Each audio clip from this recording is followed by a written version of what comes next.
పవన్ గారు. Sir. Sir sir 10-15 రోజుల క్రితం అనుకుంటారు డేట్ వేశారు మీరు. అవును సార్. ప్రమోషన్స్ కంటెంట్ కూడా ఆల్మోస్ట్ అంతా వదిలేస్తున్నారు. Yeah sir. ఇంకా డేట్ మీద ఏదైనా క్లారిటీ వచ్చిందా రాలేదా? పెద్ది గురించి ఆబ్వియస్లీ ముందే రాజు గారు చెప్పినట్టు పెద్ది వస్తే సినిమా వేరే డేట్కి రావాల్సిన పరిస్థితి అన్నారు. Yeah sir. ఏదైనా క్లారిటీ వచ్చిందా ఇప్పటికైనా డేట్ గురించి? అంటే ఇంకా మాకు రాజ్ గారి నుంచి మాకు ఇంకేమీ రాలేదు సార్. సో రైట్ నౌ ఇంకా May 1st అనే మేము రిలీజ్కి వెళ్తున్నాం సార్. సో ఫర్దర్కి ఏదైనా క్లారిటీ వస్తే దాన్ని బట్టి డెసిషన్ తీసుకుంటాం సార్. అంటే కంటెంట్ అంతా 1 by 1 రోల్ అవుట్ చేసేస్తున్నారు ఒకవేళ. And obviously content roll out చేయడం అంటే మార్కెటింగ్ బడ్జెట్ కూడా ఎగ్జాస్ట్ చేయడం కదా. సో ఏంటి ఇప్పుడు లాస్ట్ మినిట్లో ప్లాన్ బి ఏంటి పరిస్థితి మరి? అంటే ఇట్లా ఓన్లీ బి ఒక 1 week డిఫర్ అవుతాం అంతే సార్, మ్యాక్స్ వీక్. సో మాకు ఏదైతే ఉందో సో మేము ప్లాన్ బి కిందే పెట్టుకొని ఉన్నాం సార్. సో 30th పెద్ది వస్తే 1 week సరిపోతుంది అంటారా? అంటే మా స్కేల్ ఆఫ్ మా సైజ్ ఆఫ్ సినిమాకి సరిపోదు sir. Not it won't be, ఎందుకంటే మేము ఆల్రెడీ ప్రమోషన్ చేసుకొని ఉన్నాం కాబట్టి, సో జనాల్లో కూడా తీసుకెళ్తున్నాం కాబట్టి, సో ఆల్రెడీ సో మా సైజ్ ఆఫ్ సినిమాకి I'm sure 7th will be good. ఎందుకంటే అప్పుడు అంతా హాలిడే సీజన్. సో అకామిడేట్ చేయడానికి కూడా జనాలకు కూడా చిన్న దిల్ be hunger for content. So schools అందరూ పిల్లలు, ఎస్పెషల్లీ మాది it's being a fun film. So kids కానీ పేరెంట్స్ కానీ వీళ్ళందరూ ఫ్యామిలీస్ అందరూ రావడానికి ఇంకొంచెం బెటర్గా డెఫినెట్లీ ఉంటుంది సార్. సో అండ్ పెద్ద చూసేసిన తర్వాత ఆ బ్యాండ్ విత్ ఏదైతే ఉంటుందో సో అది మా దానికి అకామిడేట్ అయ్యింది sir. All the best. Thank you so much. JD గారు. సార్ మీరు ఇందాక మీరు చెప్తే మెమరబుల్ పర్ఫార్మెన్సెస్ అని చెప్పి గులాబీ కానీ అనగనగా ఒక రోజు కానీ, ఇప్పుడు ఈ రోజు చెప్తున్నారు అంటే మధ్యలో ఆల్మోస్ట్ 2 decades ఆఫ్ గ్యాప్ కనిపిస్తుంది. అంటే మీరు చేస్తున్నారు సినిమాలు, బట్ మేబీ మెమరబుల్ రోల్స్ విషయంలో నేను అంటే అదేనండి. అంటే అది యాక్టర్ చేతిలో ఉండదండి, అది ప్యూర్లీ డైరెక్టర్స్ చేతిలో ఉంటుందండి. ఫర్ ఎగ్జాంపుల్ ఇప్పుడు దయా ఉంది, నాకు after such a long time ఇవాళకి కూడా people talk and ask about దయా. సో ఒక మంచి డైరెక్టర్ వచ్చినప్పుడే ఏ యాక్టర్ అయినా బయటికి వస్తాడు తప్పండి. యాక్టర్స్ ఏమండి, కమల్ హాసన్ గారు అవ్వచ్చు, లేదా గొప్ప గొప్ప యాక్టర్స్ ఉన్నారు మధ్యలో, వాళ్ళకు కూడా బ్యాడ్ ఫిల్మ్స్ ఉంటాయిగా. అవును. సో అది మన చేతుల్లో ఉండదండి, అది purely depends on the director. Sir అంటే చాలామంది ఇలాంటి క్వశ్చన్ అడిగేటప్పుడు కొంచెం పాలిష్డ్గా మీరు సెలెక్టివ్గా వెళ్తున్నారా అంటారు కదా. అసలు మీరు సెలెక్టివ్గా వెళ్తారా, లేకపోతే మిమ్మల్ని మీరు అండర్ యూటిలైజ్ చేసుకుంటున్నారా, లేకపోతే ఇండస్ట్రీ సరిగ్గా యూటిలైజ్ చేసుకోవట్లేదు? వాట్ ఈస్ దట్ ఈ ఫేజ్ని డిస్క్రైబ్ చేయాలంటే? 3 ఒకటే అండి. మీరు అడిగినవి మీరు భర్త, మీ అమ్మ మొగుడా, లేకపోతే మీ మరదలు బావా అని. Sir what I'm saying is అంటే నేను సెలెక్టివ్గా ఉన్నప్పుడు ఆబ్వియస్గా industry also would be little apprehensive కదండి. ఇప్పుడు అంటే సంబంధం లేకపోయినా ఫర్ ఎగ్జాంపుల్ మా ఇద్దరి విషయమే చెప్పాలి. దయా అనే సిరీస్ వచ్చినప్పుడు నేను చెయ్యను అని కన్ఫర్మ్డ్గా అందరూ నమ్మారు. Even he was not sure. So అది కాంటెంట్ నచ్చితే చేస్తానండి, లేకపోతే చెయ్యను. కాబట్టి ఇండస్ట్రీ కూడా వాళ్ళు కూడా నన్ను చక్కగా మంచిదైతేనే అప్రోచ్ అవుతున్నారు. Thank you sir, looking forward. Thank you sir, thank you అండి. లేదు జీపీఎస్ మాత్రం భాను ఇందాక ఏదైతే ఆయన అన్నారో విచ్ నేను నమ్ముతున్నా అండి. లేకపోతే ఇంత ధైర్యంగా నేను అంత మహానుభావుడి సినిమాలతో నేను మాట్లాడేవాడిని కాదు. ఇది నేను తను అన్నట్టు సత్య తర్వాత లేకపోతే గులాబీ ఇంకోలాగా ధర్మ గురించి కూడా మాట్లాడుకుంటారండి. Thank you sir. Thank you sir. JD గారు. Yes sir. Super sir, glimpse చాలా బాగుంది సార్. మాకు జనరల్గా ఏమనిపిస్తుందంటే సార్, కొత్త క్యారెక్టర్లు ఎవరైనా రాసినప్పుడు ఇలాంటి ఎస్పెషల్లీ ఇలాంటి క్యారెక్టర్ రాసినప్పుడు మలయాళం నుంచి ఎవరిని తీసుకుందాం, హిందీ నుంచి ఎవరిని తీసుకుందాం, తమిళ నుంచి ఎవరు తీసుకుందాం, అలాంటి సినారియో కనిపిస్తుంది. కానీ తెలుగులో ఇంత మంచి ఆర్టిస్టులు ఉన్నప్పుడు తెలుగులో ఎందుకు యూటిలైజ్ చేసుకోరు అన్నది కొంతమంది బాధ. ఇలాంటివి చూసినప్పుడు ఇంకొంచెం సైలెన్స్గా ఉంటారు ప్లీజ్, క్వశ్చన్స్ వినపట్లేదు. ఇలాంటివి చూసినప్పుడు అది ఇంకొంచెం ఎక్కువగా అనిపిస్తుంటుంది కదా. మీకు కూడా కొన్ని సినిమాలు చూస్తున్నప్పుడు అనిపిస్తుంటుందా ఇలాంటి క్వశ్చన్ మీ మైండ్లో కూడా రేజ్ అవుతుంటుందా? నాట్ రియలీ అండి. ఇప్పుడు ఇందాక ఆయన అడిగినట్టు చాలాసార్లు మాలాంటి యాక్టర్స్ని అప్రోచ్ అయితే మేము నో అన్న తర్వాతే హిందీకి వెళ్ళి ఉండొచ్చు, తమిళకి వెళ్ళి ఉండొచ్చు, మలయాళంకి వెళ్ళి ఉండొచ్చు. లేదా ఒక్కొక్కసారి ఒక్కొక్క క్యారెక్టర్కి వీళ్ళైతేనే బాగుంటారు, అది హిందీయా తెలుగా తమిళ మలయాళం పక్కకు పెడితే అని ఒక డైరెక్టర్ డెసిషన్ తీసుకునే ఛాన్స్ కూడా ఉందండి. అంతేగాని మన తెలుగు వాళ్ళని అవాయిడ్ చేసి పరభాషకి వెళ్తున్నారు అనేది కరెక్ట్ కాదండి. క్యారెక్టర్ ఫిట్నెస్ అనేది ఉంటుందండి. కొన్ని క్యారెక్టర్స్కి వాళ్ళే సరిపోతారు. అండ్ వాళ్ళంటే హిందీ వాళ్ళు తమిళ వాళ్ళని కాదు, ఫలానా యాక్టరే సరిపోతాడు అని అనుకున్నప్పుడు I think they approach that way, అంతేగాని there is nothing like this. Blank check. నేను ఏ సినిమా చూసినప్పుడు ఇది నేను చేస్తే బాగుండని ఎప్పుడు అనుకోలేదండి. చెక్కులు ఎప్పుడు టెంప్ట్ చేయలేదు మిమ్మల్ని? చెక్కులు దాని మీద ఉన్న అమౌంట్లు ఎప్పుడు టెంప్ట్ చేయలేదా? లేదండి, ఆ చెక్కులు ఇచ్చే చేతులు అయితే టెంప్ట్ అవుతాయి కానీ ఆ చెక్కులు కాదు. ఓకే. పవన్ గారితో ఏంటండి మీ ట్యూనింగ్, మీ బాండింగ్? ఎందుకంటే దయా చూసాం, ఇప్పుడు గాయపడే సింహం చూస్తాం, రేపు మగాడు సినిమా చూస్తాం. అంటే నేను ఇదివరకు దయా అప్పుడు చెప్పానండి, ప్రతి యాక్టర్కి, మళ్ళీ ఇందాక కూడా చెప్పాను, ప్రతి యాక్టర్కి అండి ఒక మంచి గొప్ప డైరెక్టర్ దొరికితే దాని విలువ తెలుస్తుంది. నాకు ఎప్పుడో దయా అయినా ఒక 1.5 yearకి నాకు పవన్ ఒకసారి ఫోన్ చేసి నాకు అప్పుడు మీరు చెప్పింది కరెక్ట్ అనిపించింది అన్నాడు. ఏది చెప్పాను ఎప్పుడు అన్న.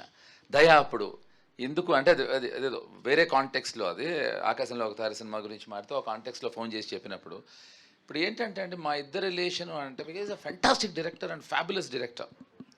సో యాక్టర్కి ఒక మంచి డైరెక్టర్ దొరికితే why would I want to not love him or like him.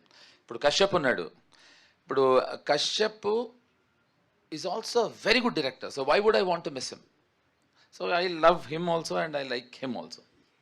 Kashyap గారు, జేడీ గారు ఇందాక చెప్తుంటే నిజంగానే సెట్లో ఇంతమంది డైరెక్టర్లు ఉన్నారా అనిపించింది. ఇంతమంది డైరెక్టర్ల మధ్య మీరు పనిచేస్తున్నప్పుడు ఎలా ఉండేది సార్? ఫ్రాంక్లీ సెట్లో ఎవరు డైరెక్టర్లా చేయలేదు సార్. అందరూ వాళ్ళ పనులు వచ్చి చేసుకుంటూ వెళ్ళిపోయారు. ఫ్రాంక్లీ మొత్తం సెట్లో నాకు తెలిసి ఒక 1-2 days వచ్చి ఉంటారు అంతే. సో మార్నింగ్ వస్తారు, చూసుకుంటారు, నైట్ ఆన్లైన్ ఎడిట్ పంపించమంటారు అంతే, అంతకు మించి ఏం లేదు. అండ్ బెస్ట్ పార్ట్ ఏంటంటే జేడీ సార్ కానీ తరుణ్ కానీ ఎవరైనా అసలు అంటే రాసుకున్నప్పుడే క్లియర్గా ఉన్నాం, సో అది ఎట్లా ఎగ్జిక్యూట్ అవుతుందో లేదో చూసుకున్నారు అంతే. అండ్ ఏదైనా అంటే బెస్ట్ పార్ట్ ఏంటంటే సార్ లెవెల్కి ఇలా చేస్తా అంటే సరే అనొచ్చు, బట్ ఆయన ఇలా చేయొచ్చా అని అడుగుతారు. సో అది నాకు కొంచెం ఓవర్వెల్మింగ్గా ఉండేది. బట్ తర్వాత ఇంకా కంఫర్ట్ జోన్కి వచ్చేసారు. ఆయన చాలా కంఫర్ట్ ఇచ్చారు. అండ్ ఒక సెకండ్ డే ఆఫ్ షూట్లో అయితే ఒక మల్టిపుల్ కట్స్ చేయాలి, ఒకటే ఫ్రేమ్ పెట్టాలి, ఒక 5-6 కాస్ట్యూమ్స్ మార్చుకోవాలి.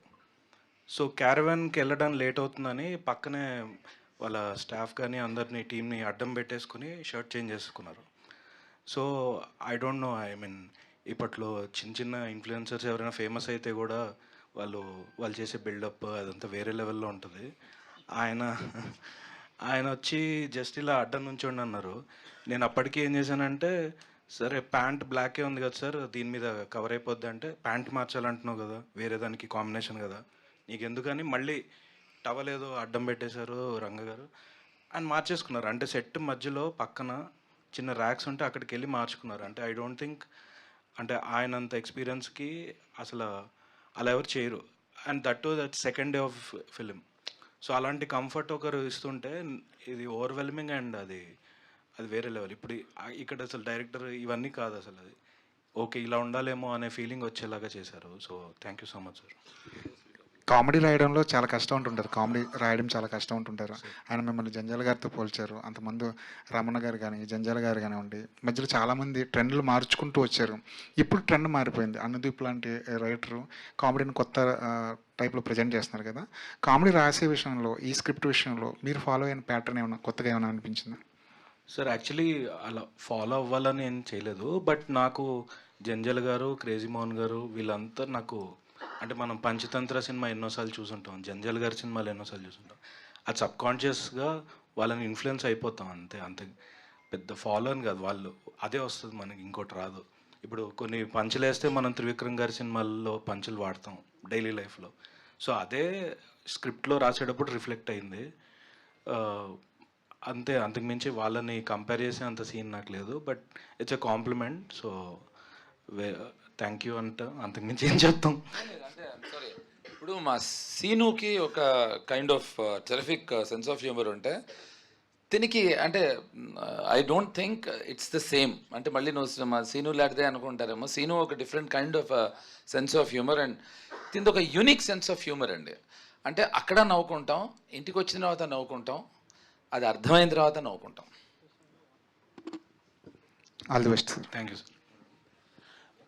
జేడి గారు, ఇక్కడ చాలా చూజీగా వెళ్తున్నాను, స్క్రిప్ట్లో ఒక పట్టాన్ని నచ్చవు నాకు అని చెప్పారు ఇందాక మీరు. మిమ్మల్ని ఒప్పించడానికి ఎంత కష్టపడ్డారు ఈయన కెసాబ్ గారు ఈ సినిమా కోసం? అస్సలు కష్టపడలేదండి. అంటే తను దయా అప్పుడు I remember meeting him and all. So అసలు ఆ ఫస్ట్ టైం నరేటివ్ వింటున్నప్పుడే, నరేట్ చేస్తున్నప్పుడే నేను పవన్ తను వచ్చారు. అంటే ఇప్పుడు నా క్యారెక్టర్ ఏంటి అని సాధారణంగా వింటూ ఉంటారు కదా యాక్టర్స్. ఇక్కడ అంటే నెక్స్ట్ ఏదో నాకు ఇందాక ఏదో గ్లిమ్స్ చూపించాడు మావాడు, అది మీ అందరికి కూడా జరుగుతుంది. అంటే పగలబడి నవ్వుతూనే ఉన్నా. ఇఫ్ పవన్ రిమెంబర్స్, నేను పవన్ని తనకి ఒక్క 5 నిమిషాలు ఆపు పవన్, కొంచెం బ్రీదింగ్ స్పేస్ ఇవ్వే మాకు అన్నాం. విచిత్రం ఏంటంటే దాని తర్వాత మళ్ళీ ఇంకో సందర్భంలో విన్నాం. తర్వాత అందరికీ కలిపి ఇంకొకసారి చెప్పాడు. First time, second time, third time, fifth time నవ్వు తగ్గలేదు, అది పెరిగింది తప్ప. సో ఆ ఫస్ట్ టైం వినంగానే అసలు ఇంకా దీంట్లో ఇప్పుడు సెలెక్టివ్ అంటే నచ్చనప్పుడు, అందంగా చెప్పే పదం సెలెక్టివ్. ఇప్పుడు నేను నాకు నచ్చలేదు, బాగాలేదు అని చెప్పినప్పుడు వీడు చాలా సెలెక్టివ్ రా అనుకుంటారు అంతే. సో దీంట్లో బాగాలేదు అని చెప్పడానికి అవకాశం రాలేదు నాకు అసలు. ఓకే, గాయపడ్డ సింహం, ట్రంప్ గారు బాగా హట్ చేశారు సింహాన్ని. మీకేమన్నా ఎక్స్పీరియన్స్ ఉందా, రియల్ టైమ్ ఎక్స్పీరియన్స్ ఏమన్నా యుఎస్తో మీకు? యుఎస్తో నాకు ఇట్లాంటి ఇన్సిడెంట్లు మీ లైఫ్లో ఉన్నాయా? నాకు లేదు, యుఎస్లో ఉంది నాకు. అది ఇప్పుడు మనం ఐ థింక్ అది ప్రతిసారి యుఎస్కి వెళ్ళినప్పుడల్లా నేను గాయపడే వస్తూ ఉంటాను. ఓకే, గాయపరుస్తున్నారు మిమ్మల్ని బాగా అయితే? గాయపడడానికి వెళ్తా యుఎస్ నేను. ఓకే కేశవ్ గారు. ఓకే, గాయపడడానికి. కేశవ్ గారు, కశ్యప్, ఎస్. ఇంతమంది తరుణ్ భాస్కర్ అన్నారు, ఇప్పుడు జేడి చక్రవర్తి గారు, ఇలా పవన్ సాధినేని గారు, ఇలా ఇంతమందిని డీల్ చేస్తున్నారు కదా. ఏంటి మీరు, మీ బ్యాక్గ్రౌండ్ ఏంటి, ఎక్కడి నుంచి వచ్చారు, మీ సినిమా ప్రస్థానం ఏంటి, అదొకసారి బ్రీఫ్ చేయగలరా? లేదు, నేను నవిక ఫ్యాక్టరీ అని నేను ఒక కపుల్ ఆఫ్ వెబ్ సిరీస్ చేశాను. బ్రేకప్ కన్సల్టెంట్ అనే వెబ్ సిరీస్ చేశాను. అండ్ ఒక 20-30 షార్ట్ ఫిల్మ్స్ అవి చేసి ఉంటాను. సో 2010-12 నుంచి చాలా షార్ట్ ఫిల్మ్స్ చేశాను. 2013లో ఒక వెబ్ సిరీస్, తర్వాత 2017లో బ్రేకప్ కన్సల్టెంట్ అని చేశాను. సో స్కెచెస్, స్పూఫ్స్, అంటే ఇంకా యూట్యూబర్ అంటారు కదా, సో యూట్యూబర్గా చాలా చేశాను. ఆ తర్వాత నాకు పవన్ గారికి కమిట్మెంటల్ అని ఆయన డైరెక్ట్ చేశారు, దానికి కూడా నేను రైటింగ్ చేశాను. ఓకే. సో లైక్ ఎప్పటి నుంచో దీంట్లో ఉన్నాను. ఈ గ్యాప్లో కొన్ని సినిమాలు చేద్దాం అనుకుని అది ముందుకెళ్ళక అలా డిలే అవుతూ లాస్ట్కి ఇది చేయడం జరిగిందండి. Okay, all the best. Thank you. Kashyap గారు, ఇప్పుడు సినిమాలో ఇద్దరు ఉన్నారు, తరుణ్ భాస్కర్ గారు, ఇటు జేడీ గారు ఉన్నారు. ఇద్దరు గాయపడ్డారు కదా, మరి టైటిల్లో గాయపడ్డ సింహం అని పెట్టారు. గాయపడ్డ సింహాలు కదా పెట్టాల్సింది. అంటే అది పంచ్కి బాగోదు అనిపించింది. గాయపడ్డ సింహం, అదే దానికి ఇచ్చే ఇంపాక్ట్ అదే బాగుంటుంది అనిపించింది. అచ్చా, పవన్ గారు, 1వ తారీఖు రిలీజ్ అంటున్నారు కదా. సో అంటే మనకి యాక్చువల్ చెప్పాలంటే సంక్రాంతికి వచ్చిన పెద్ద సినిమాలు అన్నీ కూడా ఏది కూడా చేంజ్ చేసుకోరు, డేట్ ఇచ్చుకున్నారంటే మా ఆల్మోస్ట్ పెద్ద అయినా చిన్న అయినా రిలీజ్ చేసుకుంటారు. మీరెందుకు అంటే పెద్ద వస్తే ఒకవేళ పోస్ట్ పోన్ చేసుకుంటామా, లేకపోతే 1 వీక్ ఇలా అని ఎందుకు? అంటే కంటెంట్ బాగుంటే చూస్తారు కదా ఆడియన్స్. అంటే అలా కాదండి, అంటే బేసికల్గా సంక్రాంతి సీజన్ వేరు, ఈ సోలో సెపరేట్ డేట్ వేరు. ఆ సీజన్ సమ్మర్ సీజన్ కదా ఇది. అంటే సమ్మర్ సీజన్ అన్నా కూడా ఇంకా స్టార్ట్ కదంటే మనకి చాలా ఉన్నాయి. ఐపీఎల్ ఒకటి ఉంది, and at the same time పెద్ద ఇలాంటి ఒక స్కేల్ సినిమాకి థియేటర్లన్నీ దానికి అకామిడేట్ చేద్దామని చూస్తారు ఎవరైనా. సో మనకి సరిపోయిన సంక్రాంతితో పోల్చుకుంటే అప్పుడైతే మొత్తం 4-5 సినిమాలు వస్తే థియేటర్లు అక్కడ ఇబ్బంది, కానీ ఇక్కడ సింగిల్గా ఒక సినిమా వస్తున్నప్పుడు దానికి థియేటర్లు ఎలా ప్రాబ్లం అవుతాయి? అది పెద్ద హాలిడే సీజన్ కదండి. సో అది రెండింటి సినారియోస్ టోటలీ డిఫరెంట్ అండి. సో మనం ఇప్పుడు చూసుకున్నా కూడా వేరే టైమ్స్లో సినిమాలు అలా 2-3 వచ్చినా కూడా ఒక పెద్ద సినిమా వచ్చినప్పుడు ఇది లిటరల్లీ ఇంకొక చిన్న సినిమా వచ్చిందంటే అది లిటరల్లీ సూసైడ్ మిషన్ లాగే ఉంటుంది. సో ఎప్పుడైనా మీడియం బడ్జెట్ సినిమాలు కానీ చిన్న సినిమాలు ఆ ప్లేస్మెంట్, ఆ డేట్ అనేది ఆ పెద్ద సినిమాలకు అనుకూలంగా వెళ్ళటమే బెటర్ అండి. అంటే ఇది మా ఒక్కరికి కాల్ ఉంటుందండి, అంటే డిస్ట్రిబ్యూషన్ సర్కిల్లో, సో థియేటర్స్ పరంగా, ఎగ్జిబిటర్స్ పరంగా వాళ్ళందరూ తీసుకునే కాల్సి వాళ్ళు మాకు నిజంగానే అకామిడేట్ చేసి పర్లేదండి మనకు కావాల్సినవి మీకు అన్నీ ఇస్తాం అనుకున్న దాంట్లో మాకు రావడంలో ప్రాబ్లం లేదు. కానీ వాళ్ళ ఒపీనియన్ నుంచి వాళ్ళ సజెషన్స్ తీసుకొని మేము ముందుకెళ్దామని చూస్తాం. జేడీ గారు, మీరు అప్పుడు ఎలా ఉన్నారో ఇప్పుడు కూడా అలాగే ఉన్నారండి, అసలు ఏం చేంజెస్ లేదు అసలుకి. థ్యాంక్ యూ అండి. అంటే అంటే ఏంటి సీక్రెట్, డైట్ సీక్రెట్ ఏమన్నా? లేదండి, గాయపడుతూ ఉంటే అలాగే ఉంటాం. అంటే ప్రేమలో గాయపడ్డారా లేకపోతే? దేంట్లో అయినా గాయపడచ్చండి, ప్రేమలోనే అక్కర్లేదండి. ఎప్పుడు గాయపడండి, మీరు ట్రై చేయండి గాయపడి, టోటల్గా అసలు మీరు అలాగే ఉంటారు. మీరు ఎన్నో హిట్స్ ఏంది చెప్తున్నావు? 2 సార్లు గాయపడ్డాడు ఆల్రెడీ కాబట్టి అలా ఉన్నాడు. 3వసారి గాయపడితే టీ షర్ట్లో వస్తాడు, 5వసారి గాయపడితే అది కూడా లేకుండా వస్తాడు. మీరు ఎన్నో మీ సినిమాలన్నీ కూడా మంచి బ్లాక్ బస్టర్ అయినాయి సార్. ఏదన్నా ఒక సినిమా చేయాలంటే సీక్వెల్గా ఏ సినిమా ప్లాన్ చేస్తారు? అంటే ఇదివరకు వచ్చింది సార్ అన్నీ మీ మంచి అసలుకి. అఫ్కోర్స్ అంటే ఇప్పుడు నేను అదే అండి, ఇప్పుడు నేను ఆలోచిస్తే మనీ అవ్వచ్చు, మనీ వచ్చేసింది లేండి, సీక్వెల్ గులాబీ అని అలా అనుకోవచ్చు. బాంబే ప్లీట్ చేద్దాం అనుకుంటే మా హీరోయిన్ ఇప్పుడు కొంచెం పెళ్లి చేసుకునే అమ్మాయి యుఎస్ పక్కన కెనడా వెళ్ళిపోయింది. సో ఐ థింక్ అంటే ఆయన హీరోయిన్ ఎవరు అని అడిగారు, అది ఓవర్లాప్ చేయడానికి చెప్పా. మనకి ఎవరిని తెలిసిన ఉన్నారు అంటే 2 గాయపడ్డాం కదా. మీరు గాయపడ్డారు 2 సార్లు అని చెప్తున్నాడు మనోడు. గాయపడ్డాను, నేను ప్రేమలో గాయపడలేదే. లేదండి, హీరోయిన్ ఎవరైనా మా డైరెక్టర్స్ ఎవరిని హీరోయిన్ పెడితే వాళ్ళతో చేస్తానండి. జేడి గారు, మనీ అనుకోకుండా ఒకరోజు ఇవి సినిమాలన్నీ అప్పుడున్న కామెడీ ప్యాటర్న్ని రీడిఫైన్ చేసిన సినిమాలు. అంటే ఇలా కూడా కామెడీని జనరేట్ చేయొచ్చు అని ఒక కొత్త పర్సెప్షన్ ఓపెన్ చేసిన సినిమాలు. గాయపడ్డ సింహం విషయానికి వచ్చేసరికల్లా మాకు కూడా అలాంటి వైబ్స్ కనిపిస్తున్నాయి. సో దీని మీద ఎంత ఎక్స్పెక్టేషన్స్ పెట్టుకోవచ్చు? సో కుమార్ గారు, ఇది మీరు ఎంత ఎక్స్పెక్ట్ చేసినా దాని మించే ఉంటుంది. ఎందుకు అంటే ఇప్పుడు అనగనగా ఒక రోజు మనీ, యాజ్ యూ సెడ్, అది ఎలా అయితే ఒక కొత్త కైండ్ ఆఫ్ హ్యూమర్తో వచ్చిందో, అంటే హ్యూమర్ ఎప్పుడు కొత్తగా ఉండదండి, యాజ్ యూ నో, దాన్ని ప్రజెంట్ చేసే విధానంలో ఉంటుంది. ఎగ్జాక్ట్లీ. ఇప్పుడు కశ్యప్ ప్రజెంట్ చేసిన విధానం చాలా కొత్తగా ఉంది. అంటే ఎంత కొత్తగా ఉందంటే తన రియల్ లైఫ్లో కూడా గబుక్కుని ఎప్పుడైనా మనని హ్యూమిలేట్ చేస్తే మనమే నవ్వుకుంటాం, మన మీద అతను జోకేసిన అంత. అంటే అస్సలు అలా చాలా స్మూత్గా ఉంటుందండి. సో అలా సినిమాలో ఈ హ్యూమర్ చాలా, నాకు అదే అన్నా కదండి, మనీ అనగనగా రోజు తర్వాత నాకు ఎక్కడో చిన్న మనసులో చిన్న లంప్, ఒక చిన్న బెంగ ఉండింది. అటువంటి సినిమాలు, ఆ సినిమాలు కాకుండా అటువంటి సినిమా మళ్ళీ వస్తే బాగుండే అని, దీంతో ఆ కోరిక తీరిపోయిందండి. డైలాగ్ చెప్పే వరకు వెయిట్ చేస్తారా అనేది మీకు ఎప్పుడైనా షూటింగ్ లొకేషన్లో, వేరే షూటింగ్ లొకేషన్లో అనిపించిందా గూన్స్ని చూస్తే? లేదు, నాకు చాలా అనిపించేవండి చిన్నప్పటి నుంచి. తాళి కడుతున్నప్పుడే ఆపండి అంటారు, ఏమో ముందు రావచ్చు కదరా, లేకపోతే త్రావతరా. అలాగే పోలీసులు కూడా క్లైమాక్స్లో రావటం అనేది మనం చిన్నప్పటి నుంచి చూస్తున్నాం. అలాగే ఎవడైనా తిడుతుంటే నాకు ఎప్పుడు డౌట్ అండి, వాడి తిట్లన్నీ వింటాం, నేను అది చేస్తాను, నేను ఇది. ఈ మధ్య ఈ 80sలో కొత్త ఇంకో సినిమాలు వచ్చేవి, వాడు మారువేషం వేసుకుని నీ అంతు చూస్తా నిన్ను చంపేస్తా అంటే విలన్ తెలీదు, వాడు ముందర కూర్చుని ఎంజాయ్ చేస్తూ ఉంటాడు, పాట వాడికే పాడతారు. అలా నాకు చాలాసార్లు అనిపించేదండి. ఇతను స్ఫూర్తితో ఇప్పుడు ఏమవుతుందో తెలుసా అండి, ఎవరైనా మాట్లాడుతుంటే నచ్చకపోతే ఏ ఆపు అనే అవకాశం ఈ సినిమాతో మొదలవుతుందండి ఖచ్చితంగా. నాకు చాలాసార్లు అనిపించేది, అనిపించిన నాకే హాయిగా నా చేతే అనిపించాడండి. చాలా రిఫ్రెషింగ్గా ఉంది సార్ మీ క్యారెక్టర్. అందుకే మీ ఫోటోకి మీరే దండేసేట చేశారేమో. వచ్చాడు దండ, అందుకే మీ ఫోటోకి మీరే దండేసి కొత్తగా వేసుకోలేదు, నేను వచ్చేప్పటికి దండేసి పెట్టాడు.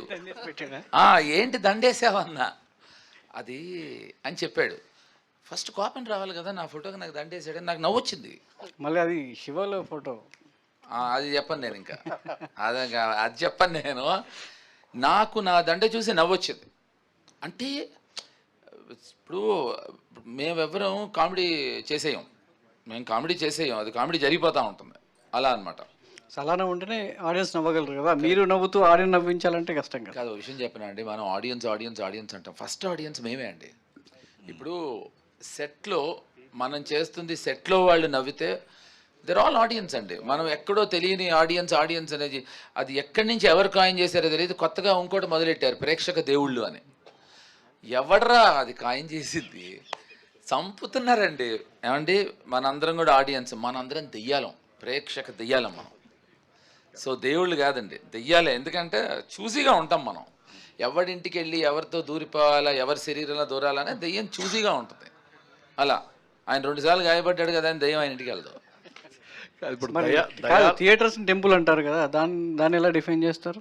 ఏమండి, first and foremost theatre temple అయితే మీరు స్నానం చేసి వెళ్తున్నారా టెంపుల్కి? గర్ల్ ఫ్రెండ్తో పక్కన కూర్చుని సినిమా చూస్తున్నారా? టెంపుల్లో అవన్నీ చేస్తారా అంటే ఏమండి, theatre is a creative place. You go there to get entertainment. టెంపుల్కి ఎంటర్టైన్మెంట్కి వెళ్తామండి. ఇది ఏంటంటే కాయినింగ్ చేస్తాం అన్నమాట, బాగుంటాయని అది నచ్చి, సౌండింగ్ నచ్చి మిగతా వాళ్ళు ఫాలో అవుతారు.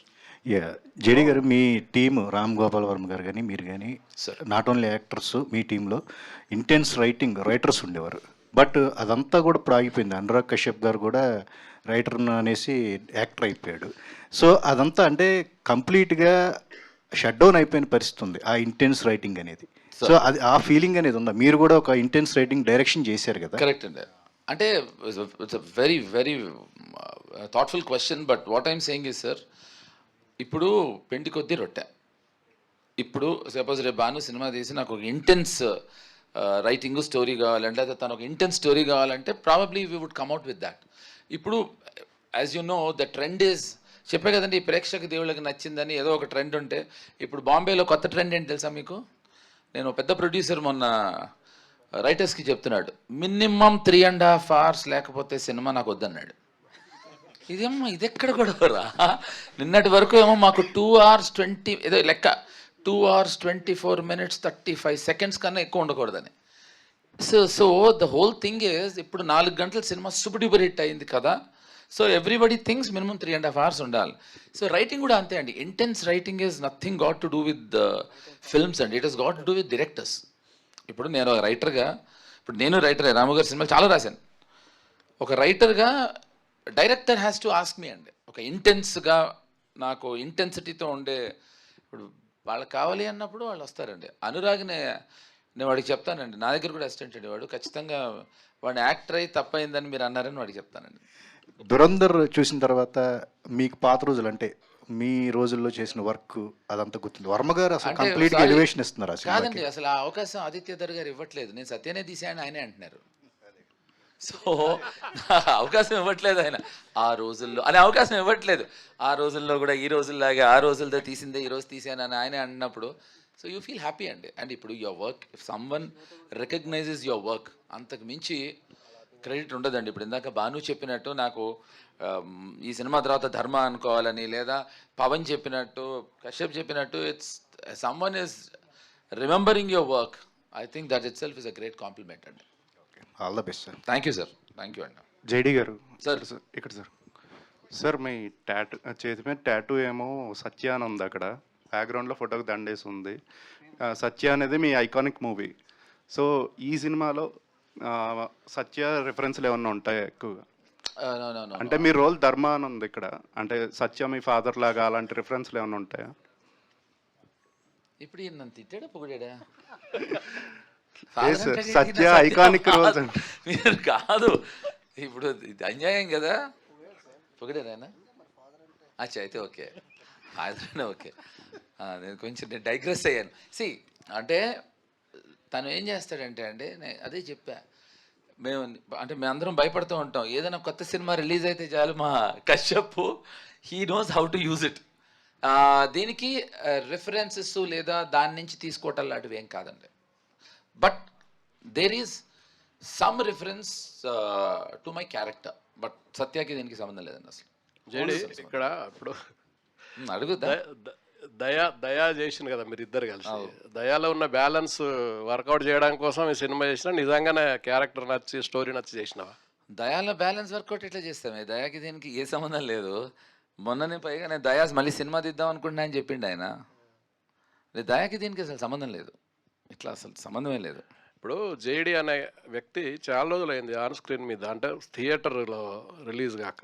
కరెక్ట్. ఈ సినిమా రిలీజ్ అవుతుంది, నీకని అనిపిస్తుంది అట్లా ఎందుకు అయింది ఇన్ని రోజులని? అయ్యి ఉంటే చేసి ఉంటేటుండే కదా, మనకు తెలియలేదు. ఇప్పుడు నువ్వు చెప్పినావు కదా, ఇంటికి వెళ్ళి ఆలోచిస్తా, అరే మనవాడు చెప్పిండు మధ్యలో ఎందుకు చేయలేదని. లేదే అంటే సి ఇట్స్ లైక్, ఒకసారి సునీల్ గాస్కర్ గారు చెప్పారు కామెంటరీలో. ఆయన ఏమన్నారంటే, ఇప్పుడు when you know things are not working, so చిన్న బ్రేక్ తీసుకో, అంతేగాని ఆడేసి ఎట్టాగైనా సెంచరీ కొడదాం అనుకుంటే అది దొబ్బుద్ది. సో బెటర్ టేక్ బ్రేక్ అని. సో నా అదృష్టం ఒక దయా తర్వాత మధ్యలో మళ్ళీ నువ్వేం అన్నీకి లేదు, అది బాగాలేదు అందుకని ఇది చేసినావు అని కాదు. ఒక దయాలంటే ఒక సూపర్ హిట్ తర్వాత మళ్ళీ నేను ఒక మంచి అద్భుతమైన కంటెంట్ సెలెక్ట్ చేసుకున్నాను. ఇప్పుడు ఇంతకు ముందు మీరు పనిచేసిన డైరెక్టర్స్ కానీ ఆ రోజు నుంచి ఈ రోజు వరకు మీరు చూసుకుంటే వర్కింగ్ స్టైల్ అనేది ఎట్లా మారింది తెలుగు సినిమా ఇండస్ట్రీ అంటే ఏం చెప్తారు? డైరెక్టర్స్ వర్కింగ్ స్టైల్ టెక్నిక్ ఏం మారలేదు, టెక్నాలజీ మారింది. సో ఇదివరకు అంటే ఈ సినిమాకి దయాకి అది వర్తిస్తుంది. పవన్ దయాతో నాకు ఫెంటాస్టిక్ ఎక్స్పీరియన్స్ ఏంటంటే మేము పొద్దున్న సీన్ షూట్ చేసేవాళ్ళం, సాయంత్రానికి ఫైనల్ కట్ చూపించేసేవాడు తన ఎడిటర్ కూడా. నెక్స్ట్ డే మార్నింగ్ వచ్చేవాడు బ్యాక్గ్రౌండ్ స్కోర్ కూడా అయిపోయేది. దేనిది రిఫరెన్స్ అంటే లేదు, మ్యూజిక్ డైరెక్టర్ పంపించి చేయించేసే అనేవాడు. సో టెక్నాలజీ మారింది తప్ప రాము గారు కూడా ఇలాగే ఉండేవారు. సో టెక్నాలజీ మారింది, taking, presentation, making, I absolutely think అదేం చేంజ్ అవ్వలేదు. క్యాన్వసెస్ మారే అంతే. చాలా చేంజ్ అయ్యాయి కదండి. రామ్ గోపాల్ వర్మ గారు అమితాబ్ బచ్చన్తో సర్కారు 21 days 30 daysలో తీశారు. ఇప్పుడు సంవత్సరాల తరపుడు తీస్తున్నారు సినిమా ఆయన మారారు. సినిమా గురించి అడిగారు మీరు, అంటే ఏం మారింది అని అడిగారు. ఆయన మారారు. ఆయన 21 రోజులు కాదండి, 28 రోజుల్లో తీశారు సర్కారు. అదే 21 రోజు నెల రోజులు అన్నాను. అంటే మనలో అన్నమాట. ఇప్పుడు ఏమవుతుందంటే కొంతమందిని ఇంప్రెస్ చేయడానికి 1 day చాలు, ఇంకొంతమందిని ఇంప్రెస్ చేయడానికి 1 week పడుతుంది, ఇంకొంతమందిని ఇంప్రెస్ చేయడానికి 1 year పడుతుంది, ఇంకొంతమందిని ఎప్పటికీ ఇంప్రెస్ చేయలేం. సినిమాని బట్టండి, పిండి కొద్దీ రొట్టె. సర్కార్ 28లో అయిందండి, ఇంకో సినిమా 1 year పడుతుందేమో. ఇప్పుడు నెంబర్ ఆఫ్ డేస్ పడటం వల్ల డైరెక్టర్ గుడ్డు అవుడు, త్వరగా తీస్తే బ్యాడ్ అవడండి. కానీ డిలే అవుతుంది కదండి. డిలే 100 reasonsకి అవుతున్నాయి. అప్పుడు సర్కార్ మేము తీసినప్పుడు ప్రాబబ్లీ బచ్చన్ సాబ్ అప్పుడు 3 సినిమాలే చేస్తూ ఉండొచ్చు, ఇప్పుడు 30 చేస్తూ ఉండొచ్చు. ఇప్పుడు వర్మ గారికి అడ్వాంటేజ్ ఏంటంటే ఆ నెల రోజుల్లో సినిమా తీయడం వల్ల ఆ సినిమా ఆడినా పోయినా ఇంకో సినిమాతో ఇంకో నెల రోజుల్లో రెడీగా ఉండేవాడు ఆయన. అవునండి. ఇప్పుడు సంవత్సరాల తరపుడు సినిమా తీస్తున్నారు, అది ఆడుతుందో తెలీదు, నడుస్తుందో కూడా తెలియదు. నడవకపోతే చాలా కోట్లు. ఇప్పుడు వర్మ గారి సినిమాలతో అట్లా అంత ప్రాబ్లం ఉండేది కాదు కదా. కరెక్ట్ అండి. అంటే ఇప్పుడు అదే చెప్పా కదండి, సినిమాలు మారలేదు. ఇప్పుడు రాము గారు ఎందుకు ఇలా మారారు అనే దాని మీద నేను సీరియస్గా ఇవాళ ఆయన అడిగి ఇలా మీరు రాము గారు మళ్ళీ కలిసి చేసేది ఏమైనా అవకాశాలు ఉన్నాయా? ఇప్పుడు రాము గారితో ఏంటంటే అండి, ఆయన మనకి ఇవాళ చేయాలి అనే విషయం నిన్న చెప్తారు. భానుగారు ఏమండి అక్కడ don't laugh it's a serious matter అన్నారు, మీ అందరూ కామెడీ అంటున్నారు, ఎరగబడి నవ్వుతారు అంటున్నారు, ఏంటి సెటైరా? కాదండి, అస్సలు కాదండి. అక్కడ క్యాప్షన్ ఉంది అక్కడ. కాదండి, ఇప్పుడు don't laugh it's a serious matter. Okay, ఇది మేము అందరం హ్యూమర్ సినిమా అన్నాం. సో మీరు రెండు విధాలుగా విభజించుకోవాలి. డోంట్ లాఫ్ అనేది ఒకటి, ఇట్స్ ఎ సీరియస్ మ్యాటర్ అనేది ఇంకొకటి. ఫస్ట్ హాఫ్ ఇది, సెకండ్ హాఫ్ అది. మీరు లెజెండరీయా సెలబ్రిటీ అండి? 37 years అయింది. కాదండి, నేను లెజెండ్ సెలబ్రిటీ కాదండి, I'm a legendary celebrity. Volume 1.5 అది అందుకనే 1.5 నేను. పవన్ గారు, సో ఎక్కడ మీ గాయపడ్డ సింహం కనిపించట్లా? గాయపడి ఈ నగరానికి ఏమైంది టు షూట్ స్టార్ట్ అయిందండి. సో కొంచెం దాంట్లో తను బిజీ ఉన్నట్టు. సో తను వేరే ఈవెంట్స్కి తను జాయిన్ అవుతాడు. అండ్ ఎస్పెషల్లీ ఈ event we exclusively wanted JD గారు to be here because we're launching him. So ఇంతమంది డైరెక్టర్లు ఈ సినిమా వర్కౌట్ చేశారు, స్క్రీన్ మీద తీసుకురాబోతున్నారు, SVCC ద్వారా మంచి రిలీజ్ అవుతుంది. బ్యానర్కి ఒక గుడ్ విల్ ఉంది. ఆ బ్యానర్ నుంచి వచ్చే సినిమా సో ఎలా ఉంటుందో అనేది సో ఇప్పుడు ఒక ట్రేడ్ మార్క్ ఉంది. సో ఆ బ్యానర్లో రిలీజ్ అవుతున్నటువంటి సినిమా సో ఎంతవరకు బ్యానర్ వాల్యూ నిలబెడుతుంది, ఇంతమంది కలిసి దర్శకులు చేసిన సినిమాకి ఎలాంటి ఐడెంటిటీ తీసుకొస్తుంది? డెఫినెట్ ఏంటంటే అది ఏమాత్రం, ఎందుకంటే రాజు గారు ఆయన మాకనే ఎక్కువ కాన్ఫిడెంట్గా ఆయన ఉన్నారు. సో చూసిన తర్వాత సో ఎందుకంటే ఆయన వేరే ఏరియాల నుంచి ఏదన్నా ఎంక్వైరీస్ వస్తున్నా కూడా ఈ డిసైడెడ్ టు ఆయన సొంతగానే మొత్తం అంతా చేద్దామని డిసైడ్ అయిపోయారు. US కానీ ఇదంతా, అది ఆ కాన్ఫిడెన్స్ ఇట్ సెల్ఫ్ మాకు అది biggest boost. So he's very happy and proud about it. ఓవర్సీస్లో కూడా రిలీజ్ అవుతుంది, అక్కడి నుంచి ఏమన్నా థ్రెట్స్ వస్తాయా సినిమాకి? మరి ట్రంప్ మీద సినిమా తీశారు, అక్కడి నుంచి ఏమన్నా థ్రెట్స్ వచ్చే అంత అసలు యుద్ధం జరుగుతుంది, 200% ఏదైనా ట్యాక్స్ వేస్తాడు ట్రంప్. సో మీ సినిమా వల్ల తెలుగు సినిమా మీద కూడా ట్యాక్స్ వేసే అవకాశాలు ఉన్నాయి. ఆల్రెడీ నిర్ణయం తీసుకున్నారు కాబట్టి గోహెడ్ అంటారేమో, అంతే కదా? అంటే అదేం ఉండదండి. అంటే మీరు the way we try to use Trump in this film మీకు అర్థమైంది అనమాట. సో ట్రంప్ చూసుకుని కూడా ఆయన కూడా నవ్వుకుంటాడు, యాక్చువల్లీ నాలో ఈ ఫన్నీ యాంగిల్ ఉందని చెప్పేసి చూపించాలి ఎందుకంటే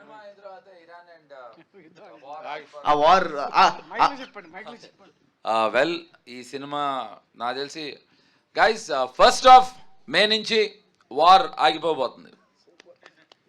ఎందుకంటే ట్రంప్ మే గారి ఫస్ట్ వరకు వార్ జరగాలండి మీ ఉద్దేశం? ఈయన కాదండి, మే ఫస్ట్ మే ఫస్ట్ ఆగిపోతుంది. మీరు అడిగారండి, మే ఫస్ట్ నుంచి వార్ ఆగిపోతుంది. ఈ ఇవాళ లోపే ఆగిపోవాలండి. కాదు ఆగదండి, ఇవాళ నుంచి ఆపుదాం అనే ప్లానింగ్ తో ఆపేస్తారు. టోటల్ గా అప్పుడు ఆగిపోతుందండి. నేను ట్రంప్ తో నిన్న పొద్దున మాట్లాడి వచ్చాను. భాను గారు, ఇంకేం కావాలి చెప్పండి మీరు. భాను గారు సార్, మీ పాస్ట్ ఫిలిం చూసుకుంటే కనుక ప్రమోషనల్గా కూడా చాలా బాగా పుల్ చేశారు. అయితే ఈ జీపీఎస్కి వచ్చేసరికి మీరు ఒక్కొక్క ఈవెంట్ పెట్టి ఒక్కొక్కరిని ఇంట్రడ్యూస్ చేస్తూ ఒక డిఫరెంట్ వేలో వెళ్తున్నారు. ప్రమోషనల్గా మీరు ఎలాంటి ఒక స్ట్రాటజీస్ని ఫాలో అవుతారు అండ్ ఏమనుకున్నారు అంటే వాట్ యుల్ సే సార్? అంటే కాంటెంట్ నుంచే వస్తుందండి ప్రమోషన్. మన సినిమా మనకి ఇచ్చే కాన్ఫిడెన్స్ మనం చూసుకుంటాం కదా, రషెస్ అవన్నీ. ఇందులో కాన్సెప్ట్ ఉంది, డిపోటేషన్, ఒక ట్రంప్. మాకు మోర్ దెన్ మెయిన్ చేసే ఈవెంట్స్ కంటే ట్రంపే మాకు ఎక్కువ ప్రమోషన్ చేస్తున్నాడు. And we are just enjoying it. Anil రావిపూడిని ఫాలో అవుతున్నట్టున్నారు ప్రమోషన్లో. అంటే ట్రంప్ని ట్రంప్ కార్డ్ లాగా వాడదాం అనుకుంటున్నాను. అంతే అండి, ట్రంప్ని ట్రంప్ కార్డ్లో వాడుతున్నాము. అండ్ కాంటెంట్ కూడా బాగుంది కాబట్టి ఇట్ ఈస్ రీచింగ్ అవుట్, అందరికీ నచ్చుతుంది. సారీ అండి, ఆయన అన్నదానికి నేను సమాధానం చెప్పాలి. ఒక సక్సెస్ఫుల్ సినిమా తీస్తున్నామని నాకు అర్థమైపోయింది. ఎందుకంటే అనిల్ ఎంత సక్సెస్ఫుల్ సినిమా తీస్తున్నాడో అలా మేము కూడా తీస్తున్నాను. ఎందుకంటే ఆయనే అన్నాడు, మళ్ళీ నేను అనలేదు అంటాడు ఆయన. కశ్యప్ గారు సార్, యాక్చువల్లీ ఇప్పుడు చూస్తుంటే చాలా వరకు సినిమాలు ట్రైలర్ వరకు they are impressing all the audience, but థియేటర్కి వెళ్తే we're not getting that much of satisfaction. What you'll say about GPS గురించి ఏం చెప్తారు? అండ్ అందరూ ఇందాకే జేడి గారు చెప్పడం జరిగింది, ఇంతమంది డైరెక్టర్స్ ఉన్నా తనకేది కావాలో అదే చేయించుకున్నారని. సో మేము ఎంత ట్రస్ట్ చేయొచ్చు మిమ్మల్ని అంటే వాట్ యుల్ సే సార్? ఎన్ని సినిమాలు వచ్చినా మళ్ళీ ట్రస్ట్ చేసి వెళ్ళాల్సిందే. సో మీకు తప్పదు, మాకు తప్పదు. సో మేమైతే ఎవరు కూడా లైక్ మేము ఒకటి నమ్మి తీస్తాం, నన్ను నమ్మి వీళ్ళు వచ్చారు, మమ్మల్ని అందరిని నమ్మి మీరు రావాలి. సో ఇది ప్రాసెస్ అది. సో ఒకటి ఏంటంటే మేమైతే బ్లఫ్ చేయట్లేదు, మేము మాకు అనిపించింది చెప్తున్నాం. మా అనిపించింది కరెక్టా రాంగా మీకు మే ఫస్ట్ తెలుసు. తేడా వస్తే వాళ్ళు మిమ్మల్ని ఏమనరు, కానీ ఇక్కడ డబ్బులు ఇచ్చిన వాళ్ళు అయితే తిట్టుకుంటూ వెళ్ళిపోతారు. అది మిమ్మల్ని ఆపలేం కదా సార్. మీరు తిట్టండి, పొగడండి, అది మే ఫస్ట్ రోజు మీ చేతుల్లో ఉంటుంది సార్. అప్పటి వరకు మా చేతుల్లో ఉన్నది మేము చేస్తాం. లాస్ట్ క్వశ్చన్ అండి. ఓకేనా సార్, అడగచ్చా? ఓకే. అంత బెదిరించి పెడతాడు మావాడు. జేడి సార్, అంటే Josh was almost your comeback. ఆ టైంలో మీరు అప్పుడు కూడా యువర్ దిస్ కాన్ఫిడెంట్. సో జోష్తో మిస్ అయింది. లెట్ మీ టెల్ యూ, ఇది నేను రాజుకి ఫస్ట్ నుంచి చెప్పాను, అప్పుడు చెప్పాను. No I was never confident about Josh. ఇది నేను జోష్ కథ విన్నప్పుడే నేను రాజుకి చెప్పాను. I told him. అండ్ అతను ప్రెస్ మీట్లో కూడా రిలీజ్ అయిన రోజు కూడా చెప్పాడు, తను ఆ విషయం తనే చెప్పాడు, that Chakri was never confident or never. So no I was, నేను అదే అందుకనే, బికాజ్ నాట్ దట్ నేను జెన్యున్గా మాట్లాడతాను కాదు, నా ప్రాబ్లం ఏంటంటే I want to express my self. So దీని గురించి ఇంత ధైర్యంగా ఎందుకు ఇంత మాట్లాడుతున్నాను అంటే కేవలం నాకు కాంటెంట్ ఇచ్చే confidence. So I really want to tell you that that's what he's happened for Josh. Okay, Kashyap. So the whole short film community was so happy about your debut. So specifically after a breakup consultant, you earned a good rapport with the audience kabatti. So me positiveness అంటే మీ UPS అనేది క్వర్కినెస్ ఎప్పుడు కూడా. So the same క్వర్కినెస్ ఇప్పటిదాకా వచ్చిన కాంటెంట్లు అంతా చూస్తున్నాం కదా. So the film will also be based on the same thing. ఎందుకంటే ఆయన జేడీ గారు ఇందాక ఆయన ఫోటోకి దండేస్తే కూడా నవ్వుకున్నారని అంటే, సో ఆ క్వర్కినెస్ అనేది ఎంతవరకు వర్కౌట్ అవుతుంది? లైక్ ఇప్పుడు సినిమాలో ఎంత ఉందో ఇది జస్ట్ ఇది ఒక 1 minute ఉంది, అది ఇంతకుముందు వచ్చిందో 2 minutes ఉంటుంది. సో 3 minutesలో ఎంత ఉందో ఆల్మోస్ట్ ఎవ్రీ సీన్లో ఇదే ఫ్లేవర్ ఉంటుంది. సో అండ్ నాకు ఇదే వచ్చేమో యాజ్ ఆఫ్ నో. సో అంటే మీ క్యారెక్టర్స్ మోస్ట్లీ అంటే మీ సిరీసెస్ అన్నింటిలో కూడా it will be more of silliness. అంటే మీ క్యారెక్టర్ ఏది కూడా వాటిని సీరియస్గా తీసుకోవు. బట్ ఇక్కడ మీరు టచ్ చేసిన పాయింట్స్ అంటే దో ఇట్ ఈస్ ఈ ట్రంప్ లేదంటే ఈ సత్య వీళ్ళన్నిట్లో ఉన్నా కూడా ఈ క్యారెక్టర్స్ వాళ్ళే సీరియస్గా తీసుకోకపోతే ఆ కైండ్ ఆఫ్ ఫన్ జనరేట్ అయ్యే విధానం కూడా వేరే ఉంటుంది. సో ఎంతవరకు ప్రిపేర్ చేయగలుగుతున్నారు? ఇది యాక్చువల్లీ ప్రతి క్యారెక్టర్ వాళ్ళ లైఫ్లో చాలా సీరియస్ ఉంటారు. సో మనం దాన్ని సీరియస్ తీసుకోక్కర్లేదు, ఆడియన్స్ సీరియస్ తీసుకోరు. సో ద పాయింట్ ఏంటంటే ప్రతి క్యారెక్టర్ ఇప్పుడు ఇప్పుడు మీరు చూసారు అక్కడ ఎవడో చాలా సీరియస్గా మాట్లాడుతుంటే ఆపు చంపే అన్నాడు. ఇప్పుడు అది ఆయన కామెడీ చేయలేదు, అది ఆ క్యారెక్టర్, అది నాన్సెన్స్ మాట్లాడుకో చంపేయండి అన్నారు. ఇప్పుడు అది ఫ్లేవర్ అది. సో అది ఆయన ఇప్పుడు అది సీరియసా కామెడీయా అంటే మనం ఏం జోక్ చేయట్లేదు. మా మీనింగ్ ఏంటంటే ఇక్కడ మేము జోక్ చేయట్లా, అక్కడ ఆ క్యారెక్టర్ అలా బిహేవ్ చేస్తే మనకు నవ్వు వస్తుంది అనేది పాయింట్. అండ్ ఇందులో ఎన్నో సీరియస్ టాపిక్స్ చాలా ఏదో క్లాసులు పీకినట్టు వేరే విధంగా కాకుండా చాలా సటిల్గా హ్యూమరస్ వేలో ట్రీట్ చేశాడు. సో కొన్ని టాపిక్స్ ఉంటాయి, సో సంథింగ్ లైక్ డిప్రెషన్ కానీ డిపోర్టేషన్ కానీ అన్నీ, so which are very current topics ఏదైతే the younger generation are facing, వాటిల్ని అన్ని క్యారెక్టర్స్లో, it's not just about the hero the villain or anything. So ప్రతి క్యారెక్టర్లో ఒక అండర్ కరెంట్గా ఒక తెలియని, so the other day we were showing the film to few test audience ఊరికే ఏంటి అని. So everybody they really love the film, that's the biggest feedback we got.